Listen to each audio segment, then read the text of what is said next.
mara 13. Hivyo basi nazungumza na somo wangu Hassan Ali Kauleni atupatie mawili matatu kuhusiana na Gor Mahia ambao wanachuana hii leo na timu hii ya Al Ahly Merowe kutoka Sudan. Somo, karibu. Asante, nashukuru sana. Kwema. Na manake ufurahi sana, watu hawajui kwa sababu Bandari imeanza vizuri msimu. Imepiga Bidco mabao 3-2. Ndio mwana tabasamu. Na wewe pia ni msemaji wa Zamalek kwa wale wasiojua, lakini hayo ni ya baadaye dhidi ya Tusker kesho. Asante, jana tulizungumzia Gor Mahia, unakumbuka? Na jinsi maandalizi yalivyokuwa, wameondoka nchini kimya kimya. Pasina yale mabakuli ya kuombaomba nauli. Zama zile tulikuwa na mazoea ya kwenda kwa aliyekuwa gavana wetu Sonko, lakini wamekwenda uzuri mdhamini wao. Sawa, pia huwa anaenda kwa baba. Baba anatafuta kura. Na hiyo pia ni mojawapo, ni chambo. Tunajua michezo inafuatiliwa, inapendwa.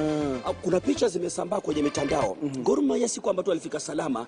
Kuna picha nimeiona, nimekuwa nikizungumza na watu na wajibu, nawaambia kwamba zile ni propaganda. Kuna mchezaji mmoja nitambana jina wa Gor Mahia, alionekana na tuliona kile chakula. Watu wanazungumzia, je, hawa watu ni lishe walikosa huko Kenya ama ni nini? Wajua Mwarabu ni kwa nini nasema hivi? Juzi mechi za kufuzu kombe la dunia, uliona walichofanyiwa. So muache ubaguzi wa rangi. Hasani, kuna taifa Kini ikicheza juzi na Morocco, wachezaji waliendesha sana kabla mechi. Unakumbuka? Ndio nilikuwa nazungumza na baadhi ya wachezaji waliosafiri. Mwarabu ni mjanja sana. Anaanza kukushinda mezani. Wajua kwa nini tabasamu Somo? Na Uarabu bwana.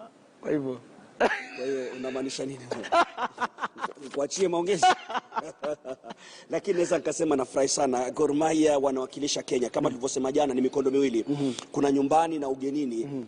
Hata kama watafungwa tuseme na hii timu kutoka Sudan, lakini mkondo wa pili hapa nyumbani, alimradi wapate bao la ugenini. Tuna imani walisafiri kikosi cha wachezaji kama 17 na kabla hawajasafiri sikufurahi mechi yao ya mwisho waliocheza nafikiri Super Cup wakapigwa na Gor Mahia kupitia Tusker kupitia matuta penalty.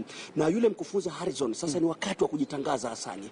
Gor Mahia imezoea klabu bingwa barani Afrika. Sasa inacheza mashindano tunasema second tier confederation. Tuna imani kisaikolojia, manake ni timu ambayo imezoea kutawala ligi ya soka nchini na sasa vile wanazungumza second tier, daraja la chini kidogo. Kisaikolojia wana kwamba pengine watajituma. Simba kikosa nyama, kula nyasi. Na haya ndio mashindano inabidi washiriki. Kuna wachezaji nimesema nao wa Gor Mahia wakanambia wanajitangaza kama alivyofanya Muguna kisha akapata posho kule Azam. Kwa hiyo wanajitangaza Hasani kwa sababu hujui nani anakutazama, hujui nani anaangalia. Na si kwamba tu Hasani Gor Mahia wanacheza kwa sababu ya mashindano haya. Tunaelewa ukitoka kama watafuzu kisha waingia hatua ya makundi. Wajua hatua ya makundi unaanza kuhesabu senti. Na wamewahi kuziokota, unakumbuka. Kwa hiyo ni mambo mengi sana Gor Mahia wanaangalia katika mashindano haya. Umewapigia pote pengine kushamiri ugenini? Na si kwamba tu washamiri, wafuzu. Azimio langu kubwa Gor Mahia baada ya mikondo miwili wafuzu na matumaini. Akipigwa Gor Mahia na TP Mazembe, timu kama Zamalek ambayo itacheza na Tusker kwenye klabu bingwa inaingia akilini.